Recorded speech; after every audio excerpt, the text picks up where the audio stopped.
देखने को अच्छा पड़ेगा। यस, तो देखो बच्चों, अभी अगर मैं s is equal to u t plus 1/2 at square, इस अगर पर्टिकुलर फॉर्मूला से अगर आपको बताना चाहूँ, तो जो प्रिंसिपल ऑफ होमोजेनिटी जो है, यस, वो आपको कहां तक मदद करेगा, ये मैं आपको यहां से बताने की कोशिश कर रहा हूं। देखो,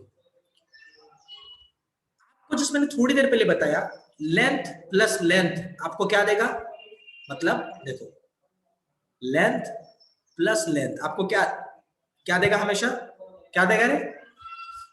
प्रिंसिपल ऑफ होमोजेनिटी हमको क्या बोला, क्या देता है? Length is equal to length plus length, हमेशा 2l। 2l, लेकिन 2 तो कांस्टेंट है ना, लेकिन मैं बोलूं क्या, लंबाई प्लस लंबाई इज इक्वल टू बड़ा लंबाई देगा, लेकिन लंबाई है ना, बड़ा लंबाई भी है क्या नहीं, बराबर क्या नहीं?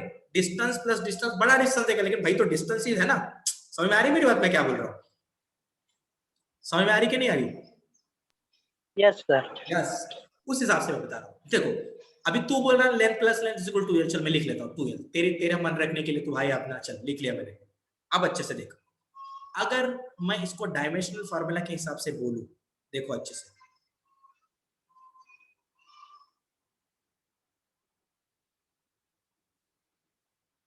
तो इधर मैं क्या लिखूं? क्या मैं यहां पर 2l1 ऐसे लिखूं? ये 2 तो वैसे भी कांस्टेंट है, क्या इसका कोई डायमेंशन है? डायमेंशनलेस 2l, बराबर क्या नहीं? बराबर या नहीं? एक नंबर मिल रहा है ना, इसीलिए एक बात याद रखो बच्चों, कांस्टेंट को अगर आप यहाँ पे पकड़ोगे नहीं ना, फिर भी चलेगा। समझ में आ रही मेरी बात, मैं क्या बोल रहा हूँ? तो लेंथ प्लस लेंथ मिल रहा है। तो अभी एक बात सुनो, अभी एक बात सुनो, अगर अगर आपको कहा जाए कि s T plus 1/2 at square, क्या ये सही फॉर्मूला है? अगर आपको बस आपको ऐसा बोल दिया जाए, बस अगर आपको ऐसा बोल दिया जाए कि s is equal to u, question है, चलो मैं क्वेश्चन ले लेता हूँ, ऐसा क्वेश्चन पूछा है, सुनो मेरी बात, नीट में क्वेश्चन पूछा है, जाके चेक कर लो। चलो, अगर क्वेश्चन के हिसाब से अगर मैं बोल रहा हूँ s इज इक्वल टू है ut प्लस 1/2 एटी स्क्वायर, अगर ऐसा है, बस फॉर्मूला दिया, आपको फॉर्मूला के बारे में कुछ भी नहीं पता, क्या बोल रहा हूँ मेरी बात सुन रहे हो? आपको फॉर्मूला के बारे में कुछ भी नहीं पता, बस आपको ये फॉर्मूला दिया गया, s is equal to ut plus 1/2 at square, बस ये फॉर्मूला दे दिया गया, और कोने में बोला गया s is equal to displacement, u is equal to velocity, t is equal to time, a is equal to acceleration, t is equal to time, ऐसा अगर आपको बोला गया और आपको पूछा कि क्या ये फॉर्मूला डायमेंशनली करेक्ट है? क्या क्वेश्चन है बच्चों? तो क्या पूछा आपको? देखो, आपको एक फॉर्मूला दिया गया और आपको कि ये सारे उनकी चीजें हैं जिनसे फॉर्मूला बना है, और आपको पूछा गया क्या ये फॉर्मूला डायमेंशनली करेक्ट है? ये आपको पूछा गया, क्या पूछा आपको? डायमेंशन करेक्ट है क्या? एमएलटी के हिसाब से करेक्ट है क्या, ये पूछा गया है। तो इधर देखो अभी अच्छे से, अभी एस का डायमेंशन फॉर्मूला क्या आता है बच्चों? क्या आता है? डिस्प्लेसमेंट। डिस्प्लेसमेंट मतलब क्या? L1। सभी लोगों को क्लियर है? अरे भाई लोग क्लियर है क्या नहीं? क्लियर, जल्दी बोलो, क्लियर है क्या नहीं? अरे सर। यस, अब आप मुझे बताओ, ये सारी चीजों को हटा दो, यू मतलब क्या है रे? यू मतलब क्या है? यू मतलब क्या है? सब लिखा के दिया, टीचर को मत उठाओ यार। L1 is equal to UT है ना, तो मैं एक काम करता हूँ, यू याद है क्या, वेलोसिटी का कुछ एक डायमेंशनल फॉर्मूला आ रहा था, याद है क्या? अगर मैं L1t माइनस क्या बोला? L1t माइनस 1 L1t माइनस, और टी का क्या रहेगा डायमेंशनल फॉर्मूला? क्या रहेगा फॉर्मूला? T1 रहेगा। चलो ठीक है, 1/2 तो कांस्टेंट है, क्या उसका डायमेंशनल फार्मूला कुछ होगा? भाई कुछ भी नहीं होगा, m0 l0 t0 कुछ भी नहीं होगा। एक्सेलरेशन का क्या होगा dimensional formula? L1t minus 2 m0 l1 t raise to -2 होगा ना, बराबर बच्चों? यही था। रानी बरोबर आए बेटा, बरोबर है रितेश बेटा? बराबर है सर। यस, अभी उसी के साथ में तो थोड़ा इस वेलोसिटी को हटा दो, क्योंकि मेरे लिखने के लिए जगह नहीं है अभी यहाँ पे।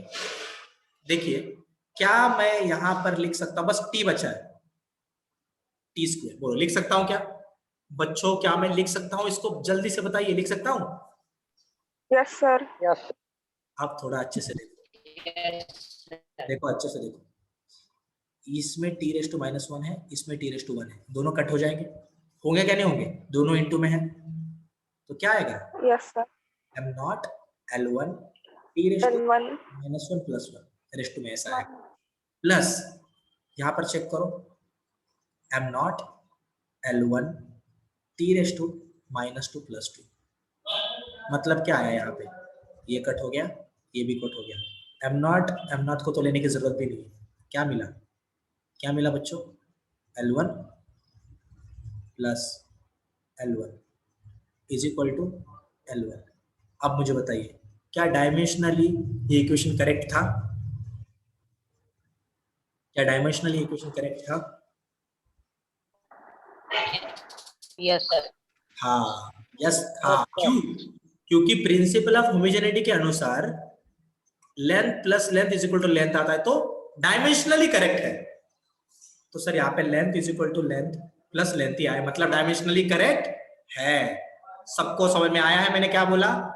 क्या ये डायमेंशनली करेक्ट है? चिल्लाओ भैया। Yes sir. Yes sir. लेकिन लेकिन मुजम्मिल, बात समझ में आ रही मैं क्या बता रहा हूँ? मुजम्मिल क्लियर है तुझको? Yes sir. यस। लेकिन बच्चों एक बात समझो, डायमेंशनली करेक्ट होना इसका मतलब ये इक्वेशन सही में सही होना नहीं होता है। इक्वेशन कभी कभार डायमेंशनली सही हो सकता है, इक्वेशन कभी कभार डायमेंशनली सही हो सकता है, लेकिन वो पूरी तरह से सही नहीं हो सकता। मैं आपको एग्जांपल बता रहा हूं, देखो इसी फॉर्मूले का एग्जांपल बता रहा हूं, देखो इसको अच्छे से देखो। ये वाला फॉर्मूला अगर सही है तो अगर मैं s is equal to ut plus 3/2 at square लिख दूं तो क्या ये सही इक्वेशन है? क्या ये सही इक्वेशन है? क्या ये सही इक्वेशन है? क्या ये फॉर्मूला सही फॉर्मूला है? बोलो। यस। मैं आपको बताना चाहूंगा, देखो s is equal to ut plus 3/2 at square एक तो फॉर्मूला रहेगा, एक तो s is equal to ut plus 1/2 at square, ये फॉर्मूला, मतलब दोनों फॉर्मूले से अगर सेम फॉर्मूला तो कोई तो एक ही फॉर्मूला सही रहेगा ना, बराबर क्या नहीं? हाँ या ना? एक तो मेरा सरनेम जादव हो सकता है, एक तो मेरा सरनेम चौधरी हो सकता है। मेरा सरनेम आज जादव कल चौधरी फिर से जादव, ऐसा हो सकता है क्या भाई? एक ही है ना बंदा, तो एक ही सरनेम होगा ना। वैसे अगर एक चीज निकाले तो एक ही इक्वेशन होगा ना उसका, एक ही इक्वेशन का कोई भी दूसरा नंबर डाल सकते हैं क्या? नहीं ना। समझ रहे हो कि नहीं समझ रहे? अरे मेरे समझ रहे हो कि नहीं समझ रहे? बोलो, चिल्लाओ भाई लोग। Yes sir. सिमिलरली एक तो ये फॉर्मूला करेक्ट है, एक तो ये फॉर्मूला करेक्ट है, लेकिन प्रिंसिपल ऑफ होमोजेनिटी हमको बोलता है दोनों भी डायमेंशन। सर फिर से बताओ, मैंने सुना नहीं। यस यस, मैं फिर से बताता हूँ, सुनो। आपको यहां से एक चीज पता चला है कि यहां पर अभी जो हमने चीज निकाला, एक मिनट देखो, अभी जो हमने निकाला L1 plus L1 is equal to L1, ये तो मतलब ये तो हमने इस इक्वेशन का निकाला जो कि प्रिंसिपल ऑफ होमोजेनिटी ओबे कर रहा था, बराबर क्या नहीं? तो प्रिंसिपल ऑफ होमोजेनिटी अगर कोई चीज ओबे करता है तो वो डायमेंशनली करेक्ट होता है, लेकिन वो फिजिकल फॉर्मूला राइट है या नहीं है ये कभी भी प्रिंसिपल ऑफ होमोजेनिटी हमको नहीं बता सकता। समझे क्या नहीं समझे? मतलब फिजिकली फॉर्मूला गलत भी हो सकता है, जैसे मैं आपको बता दूं, देखो और एक एग्जांपल देखो, s is equal to ut plus 1/2 at square, ये बराबर है, ये तो डायमेंशनली करेक्ट है। चलो अगर मैं s is equal to ut plus 3/2 at square बोल दूं तो मैं बता रहा हूं एट द एंड में जाके ये भी L1 is equal to L1 plus L1 ही होगा। होगा क्या नहीं होगा रे बच्चों? क्यों होगा पता है क्या? देखो यस सर। s का L1 आ जाएगा, ut का m0 L1 t raise to -1 and t का t रेस टू 1 आ जाएगा। ये 3/2 तो कांस्टेंट है, उसको तो हम फिर भी नहीं पकड़ेंगे, हमने 1/2 को भी नहीं पकड़ा था, हम 3/2 को भी नहीं पकड़ेंगे क्योंकि वो दोनों भी कांस्टेंट है। तो a का और t स्क्वायर के दोनों चीजें सिमिलरली आई जाएगी यहाँ पे, मतलब नीचे भी यही आने वाला है। लेकिन क्या बच्चों ईमानदारी से दोनों भी फॉर्मूले सही है? सर दोनों में से एक ही फॉर्मूला सही हो सकता है, लेकिन प्रिंसिपल ऑफ होमोजेनिटी दोनों का भी L1 is equal to L1 plus L1 तो दिखाई रहा है ना। इसका मतलब प्रिंसिपल ऑफ होमोजेनिटी आपको हमेशा क्या बताता है, वो फॉर्मूला डायमेंशनली करेक्ट है या नहीं ये बताता है। समझा कि नहीं समझा? फिजिकली फॉर्मूला करेक्ट है कि नहीं ये नहीं बता सकता। अरे समझ रहे हो मैं क्या बताना चाहता हूं आपको? Yes, sir. मुजम्मिल समझ में आया क्या नहीं? मुजम्मिल समझ रहा। यस सर, समझ रहा। कोई है जिसको इसमें कोई डाउट है? मैं 10 बार एक्सप्लेन कर सकता हूं, मैं 50 बार एक्सप्लेन कर सकता हूं, मैं 100 बार एक्सप्लेन कर सकता हूं। किसी को कोई डाउट है? ओम कड़ा लेगा तुला? ओम क्लियर है तुझे? ओम मेरा आवाज आ रहा है? रितेश मेरा आवाज आ रहा है? रितेश, ओम, भार्गव आवाज आ रहा है मेरा सबको? Yes sir. यस, चलो ठीक है। सो अभी अभी अगर आपको यहाँ तक की सारी चीजें अगर अच्छे से क्लियर थी, अब हम ये जो लिंक है ना, जो रिकॉर्डिंग हो रहा है वो लिंक मैं आपके ग्रुप पे डालने वाला हूँ। तो फिर उससे क्या होगा कि आप और एक बार इस पूरे लेक्चर को अच्छे से रिवाइज कर सकते हो। क्लियर है मैं क्या बोल रहा हूँ? चलो थोड़ा आगे चलते हैं। यस सर तो फिर कौन सा फॉर्मूला बराबर है? हाँ, क्या बोला? फॉर्मूला कौन सा बराबर है? हाँ, फॉर्मूला नीचे का बराबर है, क्योंकि प्रिंसिपल ऑफ होमोजेनिटी हमको बताता नहीं फॉर्मूला बराबर है या नहीं। प्रिंसिपल ऑफ होमोजेनिटी हमको बस बताता है उसका डायमेंशंस बराबर है या नहीं। मतलब ये जो होमोजेनिटी का जो प्रिंसिपल ऑफ होमोजेनिटी का जो औकात है ना, वो डायमेंशनली फॉर्मूला करेक्ट है या नहीं करेक्ट है वहीं तक है, वहीं तक बताएगा। लेकिन फिजिकली फॉर्मूला करेक्ट है या नहीं करेक्ट है वो प्रिंसिपल ऑफ होमोजेनिटी नहीं बता सकता है। समझ में आ रहा है कि नहीं आ रहा? समझ में आ रहा है कि नहीं आ रहा? तो ऐसा क्वेश्चन पूछते हैं कि प्रिंसिपल ऑफ होमोजेनिटी आपको बताएगा फिजिकल फॉर्मूला राइट है या नहीं है, तो आप बोलोगे सर ये नहीं बता सकता, बस डायमेंशनली करेक्ट है या नहीं करेक्ट है ये बता सकता है। समझ में आ रहा है मैं क्या बोल रहा हूं? सबको क्लियर है? Yes sir. यस, चलो ठीक है। सो अभी अगर यहां तक की सारी चीजें अगर आपको क्लियर थी, मैं आपको और एक चीज दिखाना चाहूंगा जिससे कि आपको चीजें मतलब एग्जैक्टली क्लियर होगी। अब देखो क्या, देखो चेक करो, मैंने एनर्जी के बारे में आपको जब बताया, एनर्जी, तो एनर्जी का डायमेंशनल फॉर्मूला क्या था रे? सर एनर्जी का डायमेंशनल फॉर्मूला क्या है? M1 L2 T minus 2। वाह वाह, m1 l2 t s2 minus 2 बराबर है, ऐसा आएगा। चलो ठीक है, ये आ रहा है। अभी क्या मैं ऐसे लिख सकता हूं, kinetic energy is equal to 1/2 mv square, लिख सकता हूं क्या? यस। यस। m का डायमेंशनल फॉर्मूला क्या था? m1। और v का डायमेंशनल फॉर्मूला क्या था? l square L1 T minus 1। बराबर है। नहीं नहीं, अरे v, v बस अगर v होगा तो L1 और T1 आएगा ना, ये तो L स्क्वायर है ना, तो दो दो आएंगे ना अभी। समझ रहे कि नहीं समझ रहे? Yes sir, yes sir. Yes. तो अभी अगर ऐसा है तो देख क्या आ गया, M1, एक मिनट, L2 T⁻², एक चीज आ गया बराबर है।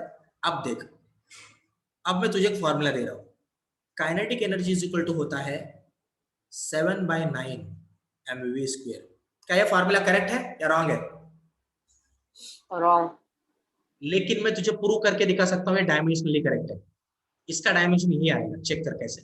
7/9 का तो कोई डायमेंशन आता ही नहीं है, बचा बस मास का डायमेंशन m1 और v स्क्वायर का डायमेंशन जो आता है l² T⁻²। तो क्या होगा, m1 l² T⁻²। अब समझा क्या? ये फॉर्मूला रॉन्ग है, आप सभी लोगों को पता है, लेकिन फिर भी हम कुछ भी नहीं, कुछ जुगाड़ ही नहीं कर पा रहे, हमको यही लिखना पड़ रहा है। इसका मतलब बस डायमेंशन, ये डायमेंशन आपको ये दोनों फॉर्मूले सही है या गलत ये नहीं आइडिया बता सकते। मतलब डायमेंशन पता होना मतलब कुछ एक चीज पता होना है, लेकिन उसका मतलब ये नहीं कि आपको पूरी चीजें पता है। वो इक्वेशन करेक्ट है या नहीं करेक्ट है इसके बारे में कभी बता ही नहीं सकता है। समझ रहे हो क्या नहीं समझ रहे हो? समझे क्या नहीं? अबे Yes, sir. भाई लोग, चलो ठीक है। तो अभी अगर अभी अगर आप सभी लोगों को यहाँ तक की चीजें क्लियर, तो इसी पर क्वेश्चन आते हैं, ऐसे क्वेश्चन आते हैं। मतलब आप स्ट्रेट फॉरवर्ड कुछ चीजें कर ले तो आप इस इंडिविजुअल कंसेप्ट को कर लोगे, मुझे पता है, ठीक है। आप इस ऐसे वाले भी किसी सम को कर लोगे, लेकिन आप दोनों को कंबाइन करके कभी कंपैरिजन करते ही नहीं हो, और प्रश्न वहीं से बनता है, क्वेश्चन वहीं से आता है। समझ में आ रहा है कि नहीं आ रहा है? अभी मैं इसके ऊपर बहुत सारे क्वेश्चन सॉल्व करा के लूंगा, एक एक क्वेश्चन में आपको चीजें क्लियर होगी कि जो सर ने बोला था वैसा ही कुछ तो यहाँ पे हो रहा है। मेरी बात समझ में आ रही है? सर अभी एक लेके देखो ना। एक कोई क्वेश्चन क्या एक ले लो? यस सर, ले लो। चलो ठीक है। अभी आप सभी लोगों को पूछा गया है, कोई एक इक्वेशन लेता हूं जो मोस्ट प्रोबेबली आपको पता नहीं होगा, या फिर चलो एक ऐसा इक्वेशन है जो आपको पता भी है और आप इसमें मुझे थोड़ा सा ये कर पाओ। v minus u is equal to 80, ठीक है। ये वाला एक इक्वेशन लिया गया है, और दूसरा और एक इक्वेशन लिया गया है, आपको नहीं पता है। 2v minus u is equal to 380। दिख रहा है आपको मैंने क्या बोला? समझ में आ रहा है? और उन्होंने आपको पूछा है इन दोनों में से कौन डायमेंशनली करेक्ट है, या फिर आपको क्वेश्चन पूछा गया है is they both are dimensionally correct, क्या सच में वो दोनों भी डायमेंशनली करेक्ट है? तो आप मुझे देख के बताओगे भी यहाँ पे क्या वो दोनों भी डायमेंशनली करेक्ट है? क्या लगता है आपको? Yes yes sir. है या नहीं? Yes sir. तो सर ये 2 नंबर और ये 3 Yes, sir. नंबर कुछ मदद नहीं करने वाला है, लेकिन अभी मैं बता रहा हूं, इस लेक्चर से पहले अगर आपको कोई पूछता कि ये और ये दोनों भी डायमेंशनली करेक्ट है या नहीं करेक्ट है, तो आपका आंसर क्या होता था? क्या होता था? आप आंसर पता ही नहीं सर। पता ही नहीं। लेकिन क्वेश्चन ये आएगा, आपको गलती से भी कोई ये नहीं पूछने वाला एनर्जी का यूनिट क्या है। अरे कोई भी है, वो तो चिंदी बात है यार, फालतू क्वेश्चन नहीं पूछने वाले, ऐसे यार नहीं आते बच्चों के क्वेश्चन, ऐसे बनेंगे। और ये भी बेसिक लेवल का क्वेश्चन है। 2 मिनट रुको, मैं आपको कुछ ऐसी चीजें बताने वाला हूं ना जिससे आपको पता चलेगा कि यार ये तो हमने स्टेट बोर्ड में देखा ही नहीं है। जो अभी हम यहाँ पे पढ़ाते हैं जो स्पेसिफिकली नीट के लिए होता है, वो स्टेट बोर्ड का होता ही नहीं है, क्योंकि उसमें से क्वेश्चन ही नहीं आता ना कभी। ठीक है, तो जरा देखो अभी मैं क्या बताने जा रहा हूँ, थोड़ा अच्छे से सुनने की कोशिश करो। चलो यहाँ तक क्लियर है? मैंने क्या बोला आप देख के बता पाओगे कि हाँ सर डायमेंशनली करेक्ट नहीं है। चलो क्लियर है? चल सकते आगे हम? Yes sir. मतलब डायमेंशनली करेक्ट होना इसका मतलब ये नहीं है कि इक्वेशन सही होगा, बराबर है। डायमेंशनली करेक्ट होना अपने आप में एक बात है, लेकिन इसका मतलब ये नहीं कि वो सही फार्मूला। मतलब अगर कोई बोला देख बच्चे ये इक्वेशन है, ये डायमेंशनली करेक्ट इक्वेशन है, बोल ये फार्मूला सही है, तो तू बोलेगा सर पता नहीं सर। जब तक मैं सही फार्मूला नहीं देख लूं ना तब तक मैं नहीं बता सकता ये डायमेंशनली करेक्ट है, सॉरी ये फॉर्मुलेटिक वे से करेक्ट है या नहीं। समझा कि नहीं समझा बच्चों? क्लियर है सबको? Yes sir, clear.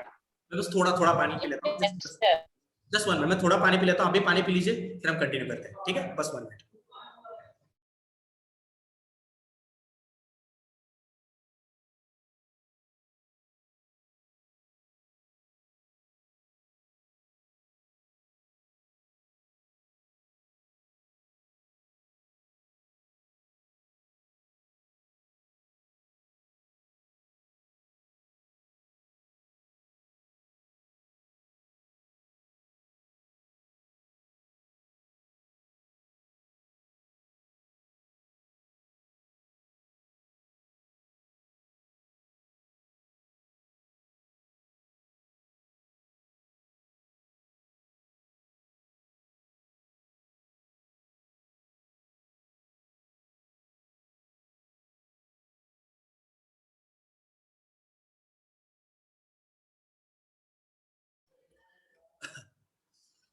चलो बच्चों मेरा आवाज आ रहा है सबको? यस, दिख भी रहा हूँ। चलो बच्चों, तो अभी मैं आपको एक क्वेश्चन पूछना चाहता हूँ। आपको मैं बस 2 कांस्टेंट के बारे में बताऊंगा, प्लीज मुझे थोड़ा हेल्प करना, ठीक है?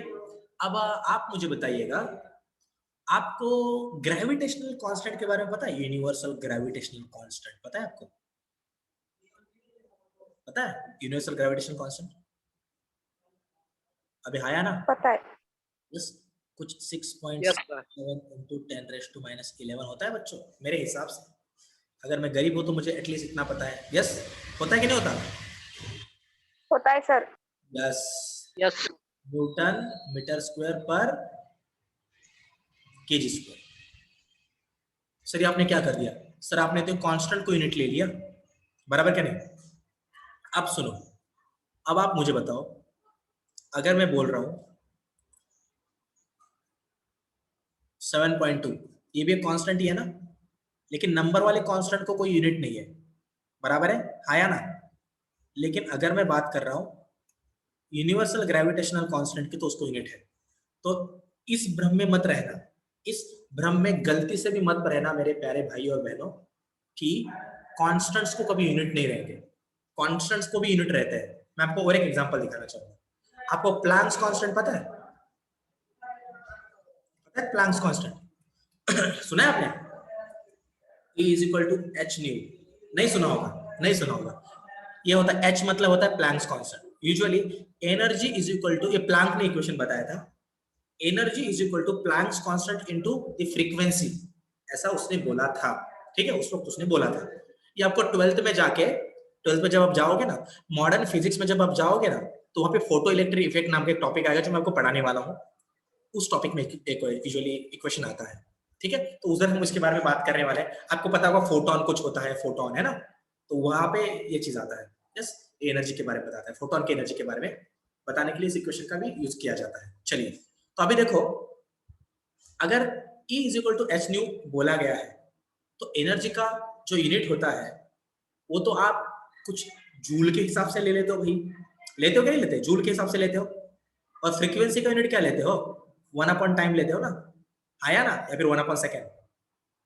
क्लियर है मैंने क्या बोला? तो H इज इक्वल टू क्या हो गया? E अपॉन न्यू, मतलब जूल अपॉन 1 अपॉन सेकेंड, मतलब जूल सेकेंड, आया ना? इसका मतलब सर इसको भी यूनिट है। इसका मतलब अभी से ये पकड़ना शुरू कर दो कि सर कांस्टेंट्स रहेंगे ना, उनके भी यूनिट होते हैं सर, मतलब उनके भी डायमेंशंस आएंगे। ऐसे कुछ कांस्टेंट्स हैं जिनके यूनिट होते हैं। बात समझ रहे हो कि नहीं समझ रहे? सभी लोगों को क्लियर है मैं क्या बोल रहा हूं? बोल Yes, sir. यस, चलेगा, ठीक है। तो देखो, यस यस यस, तो देखो, अगर आप सभी लोगों को ये सारी चीजें क्लियर है, लेकिन आपको मैं एक कांस्टेंट के बारे में बताना चाहूंगा।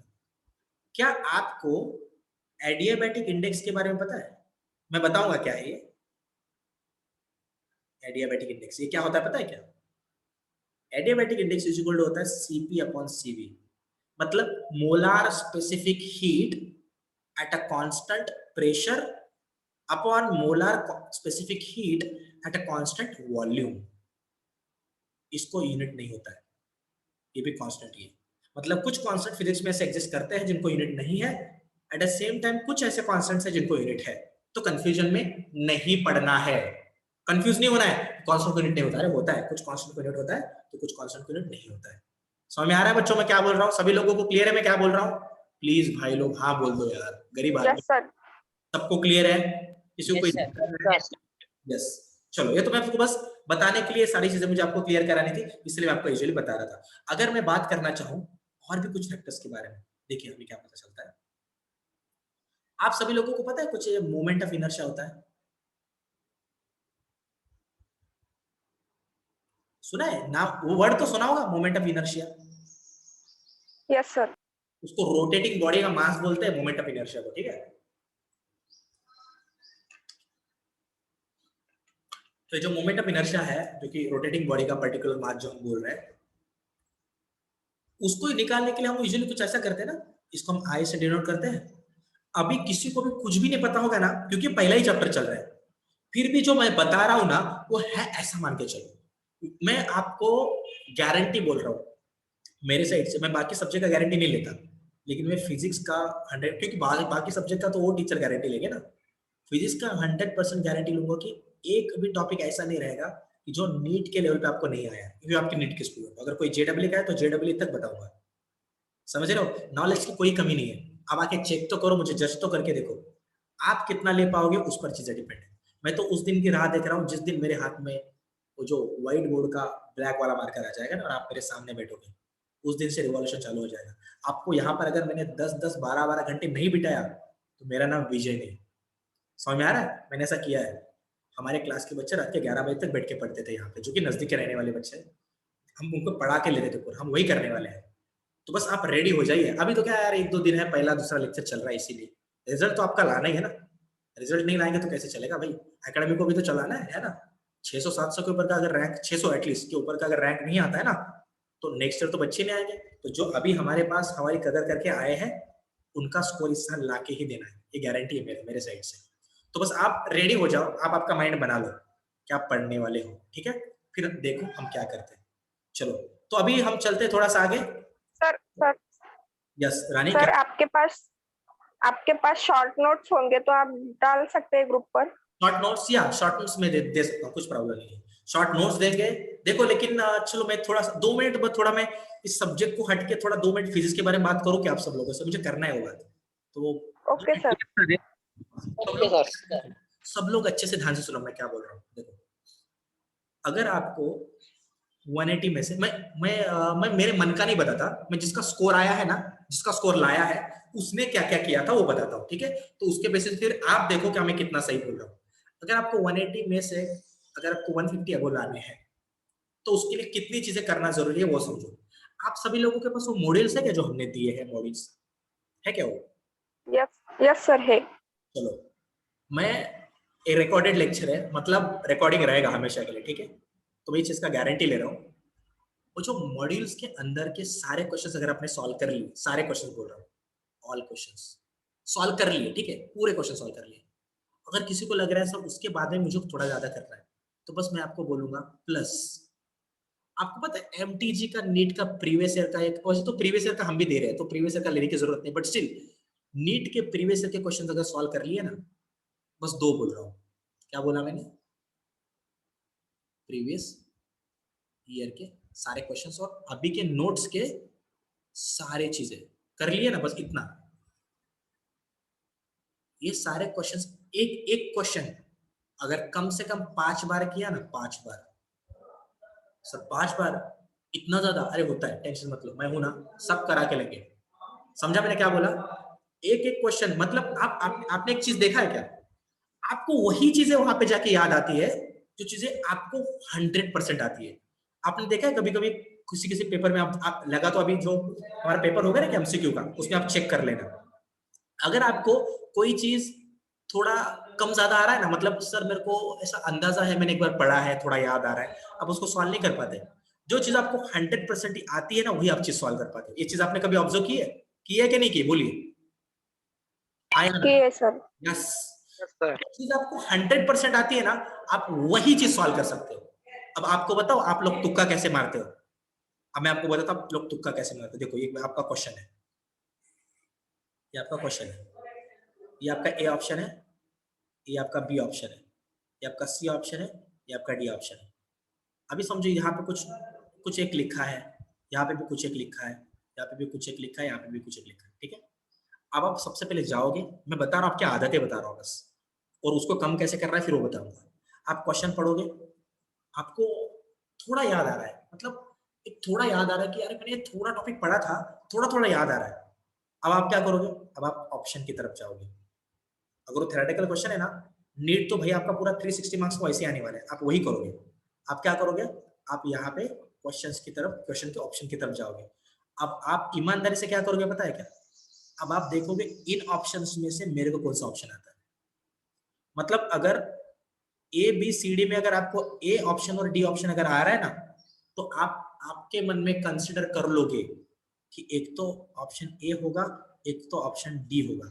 अब आपका माइंड वो ए ऑप्शन को और डी ऑप्शन को उस क्वेश्चन के साथ रिलेट करना शुरू कर देगा। ऐसा हुआ है आपके साथ कभी? ऑटोमेटिकली होता है ये। Yes, easy sir. होगा, बहुत बार हुआ है सर। गारंटी ले लो। अरे भाई पूरा मेरे को सब पता है, ऐसे ही होगा। चलो, तो अभी जब आप ए को और डी को उसके साथ खुद से आपके माइंड में प्रोसेस चालू हो जाता है, आप रिलेट करोगे, फिर ए और डी के दोनों में से जो सबसे ज्यादा उस क्वेश्चन से रिलेट होगा ना, आप उसको तुक्का मार देते हो, इसलिए आपका आंसर गलत हो जाता है। आपको बी नहीं पता है, आपको सी नहीं पता है, इसका मतलब ये है क्या कि वो उससे रिलेट नहीं होता है? अरे गधो, आपको पता नहीं है वो। समझ रहे हो क्या नहीं समझ रहे? समझे क्या नहीं? अरे हाँ या ना? हाँ अरे मैं बच्चों को प्यार से गधो बोलता हूँ, सच में आप गधे नहीं हो, ठीक है, आप इंसान ही हो। नहीं तो अभी मतलब मैं आपको बता रहा हूँ ये टेंडेंसी है बच्चों का, ऐसा करेंगे बच्चे, उधर जाएंगे ए डी, मेरे को लगता है सर ए या डी में होगा, ऐसे सोचेगा, फिर वो लगेगा मेरे को डी लगता है, मार देगा डी का तुक्का, आगे चला और घर पे आके खुश रहेगा, सारे क्वेश्चंस के ऑप्शंस थे वो जाने पहचाने थे, मैंने बहुत रिसर्च किया और फिर तुक्का मारा है, फिर बच्चे का रिजल्ट आता है, बच्चा नेगेटिव में जाता है। तो ऐसा नहीं तुक्का मारना होता, जब तक आपको चारों ऑप्शंस पता नहीं है, जब तक आपका आंसर 100% नहीं आ रहा है, जब तक आपको क्वेश्चन पढ़ने के बाद देखो 100 क्वेश्चन में आपको 2 से 3 क्वेश्चन आपको ऐसे मिलते हैं जिनको देखने के बाद पता होता है इसको कैसे निकालना है, पता होता है ये फॉर्मूला है, पता होता है फॉर्मूले में जो जो टर्म्स है वो सारे वैल्यूज उधर दिए हुए हैं, वैसा ही आंसर राइट आता है आपका, बराबर ना? बाकी आपके आंसर राइट नहीं आ सकते, और अगर आपको बाकी आंसर राइट लाने हैं ना तो विश्वास करो मुझ पे, आपको पूरा ईमानदारी से पढ़ना ही पड़ेगा, और वही पढ़ाने के लिए हम यहाँ पे आए हैं। समझ रहा है मैं क्या बोल रहा हूँ? तो ये शॉर्टकट मार के नहीं होगा, पढ़ना ही पढ़ने वाला है, 10-10 घंटा 9-9 घंटा पागलों की तरह पढ़ने वाला है। सभी लोगों को क्लियर है? आया ना? Yes sir, yes. आने सर वाला आप बस रिजल्ट कैसे देना ही है हम देखते हैं। यस यस, वही वही बताने के लिए मैं हूँ यहाँ पे, हम करवा के लेंगे, हम बस बताएंगे नहीं, हमने सबको बोला ना फोन पे हम करवा के लेंगे। तो अभी मैं आप सभी लोगों को एक टारगेट दे रहा हूँ, सब लोगों को टारगेट याद रखना है, यहाँ पे 6 लोग है ना, कल और परसों में कुछ भी करो, कल या परसों में आपको फोन करना है, ठीक है? एक तो मुझे फोन करो या फिर एक तो फिर सर को फोन करो, गोसावी सर को फोन करो, फोन करना है और यहाँ पे आके मिलके टाइम टेबल बनवा के यहाँ से ले जाना है। क्या बोला, समझा मैंने क्या बोला? Yes sir. प्रॉपर केस हर एक को आना है, सभी लोगों को समझ में आ रहा है? भार्गव समझ में आ रहा है? मुजम्मिल समझ में आ रहा है? तब तक नहीं होगा, घर पे बैठ के करोगे तो नहीं होगा, आना ही पड़ेगा इधर, एक बार आना है, पर्सनली टीचर को मिलना है, टीचर को नाम याद रहना चाहिए आपका, ऐसे टीचर के साथ घुल मिल जाओ एटलीस्ट इस 2 साल के लिए भाई, उसके बाद में इधर चलेगा, बट सिर्फ 2 सालों ऐसा करना है। क्लियर है मैंने क्या बोला? 2 साल के लिए टीचर के बहुत क्लोज रहना है और सारे क्वेश्चंस के डाउट सॉल्व करवा के लेने, स्ट्रेटेजी सारे निकाल लेने टीचर से, सब जितना कर सकते उतना करना है। तो उसके लिए सबसे पहले चालू होता है चीज स्ट्रेटेजी से, आप सामने रहोगे तो मैं आपको 10 चीजें और बता सकता हूँ, ठीक है? सभी लोगों को क्लियर है?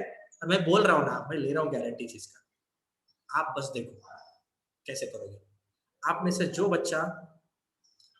बच्चा मुझे 600 के ऊपर मार्क्स लाके दिखाएगा ना, आपने जितना फीस भरा होगा ना उसका 50% फीस हम आपको रिटर्न करेंगे, कर देंगे, रिकॉर्डेड लेक्चर है, रख लो आपके पास, अगर नहीं दिया तो बाद में बोल दो। और ये 600 मार्क्स कैसे लाने हैं ना, ये हम आपको बताएंगे, वो भी 100% बताएंगे। समझ में आ रहा है मैं क्या बोल रहा हूँ आपको? बस 600 लाके दिखाओ। चलो चलो, आपके लिए और एक ऑफर, आप अगर 500 से ऊपर मार्क्स लाते हो ना, आपने जितना फीस भरा है ना उसका 20% फीस आपका हम रिटर्न कर देंगे। समझ रहा हूँ मैं क्या बोल रहा हूँ? और जा रहा है दिमाग में? और 500 कैसे लाने ये भी हम ही बताएंगे और करवा के भी लेंगे, मतलब बस आपको करना है, आप आ जाओ, आपकी फीस रिटर्न लेके जाओ, लेकिन रिजल्ट आने के बाद मैं खुद दूंगा, ठीक है? मैं जिम्मेदारी उठा रहा हूँ इस चीज का, लेकिन अभी पढ़ना है हम सबको, अच्छे से पढ़ना है। चलो क्लियर है सबको मैं क्या बता रहा हूँ? अरे हाँ तो बोल दो, ऐसे थोड़ी होता है भाई लोग। Yes sir. सर चलो ठीक है, तो चलो अब हम चलते हैं। यस, किसी को कुछ पूछना है अभी इसमें? चलो किसी को कुछ नहीं पूछना, चलिए तो हमें आगे चलते थोड़ा सा। देखिए तो बच्चों, अभी तक की जो सारी चीजें थी हमने क्लियर कर ली है। अब मैं आपको थोड़ा ट्रिग्नोमेट्री के बारे में बताता हूँ। किसके बारे में? ट्रिग्नोमेट्री के बारे में।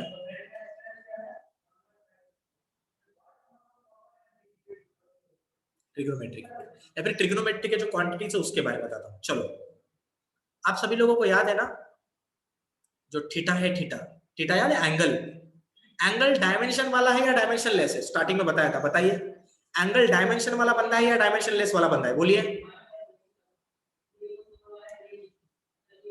अबे बोलो बे, बोल दो बे, बोलो। डायमेंशन लेस बे। डायमेंशन लेस है, लेकिन क्या एंगल यूनिटलेस है? क्या एंगल यूनिटलेस है? नो। नहीं। एंगल का यूनिट कौन सा है? चिल्लाओ, एंगल का यूनिट कौन सा है? रेडियन। रेडियन। करेक्ट। अब देखो, रेडियन। तो जो पर्सन डायमेंशनलेस होता है ना, अगर आपको कोई देगा ना साइन थीटा। तो डायमेंशनलेस, किसी भी डायमेंशनलेस क्वांटिटी को अगर आप साइन के साथ, कॉट के साथ, टैन के साथ, सेक के साथ, कोसेक के साथ, किसी भी एक ट्रिग्नोमेट्री प्रॉपर्टी के साथ अगर आप किसी भी एक डायमेंशनलेस चीज को लगाते हो तो मिलने वाला आंसर भी आपको डायमेंशनलेस ही मिलता है। नोट डाउन कर लो। समझा मैंने क्या बोला? समझा मैंने क्या बोला? अगर किसी भी डायमेंशनलेस चीज को अगर आप साइन के साथ, कॉस के साथ, टैन के साथ, कॉट के साथ, सेक के साथ, कोसेक के साथ लगाते हो, हाँ, तो मिलने वाला चीज आपको डायमेंशनलेस ही मिलता है। समझा कि नहीं समझा? समझा कि नहीं समझा? समझा सर। Yes yes. ये एक चीज है। आप देखो, आप अच्छे से सुनो। अगर मैं आपको बात करूं एक्सपोनेंशियल फंक्शंस के बारे में, एक्सपोनेंशियल क्वांटिटीज लिख देता हूं। आपको पता है लॉग होता है, लॉग के यस साथ सर। थीटा ले लो। थीटा डायमेंशनलेस है ना, बराबर क्या नहीं, इसलिए मैं थीटा ले रहा हूं। जो भी डायमेंशनलेस है आपको आंसर भी डायमेंशनलेस ही मिलता है। ये बात भूलनी नहीं है, ये आपको क्वेश्चन में काम में आने वाली है, इसलिए भी बता रहा हूं। बाद में नहीं बताऊंगा, एक बार ही बता रहा हूं बस। समझा मैंने क्या बोला? डायमेंशनलेस चीज अगर साइन के साथ लोगे तो आंसर डायमेंशनलेस मिलेगा। लॉग के साथ अगर डायमेंशनलेस चीज लोगे तो आंसर डायमेंशनलेस ही मिलेगा। समझा कि नहीं समझा? अबे हाँ या ना बे? Yes, sir. Yes sir. Exponential के रेशो में अगर आप डायमेंशनलेस चीज लोगे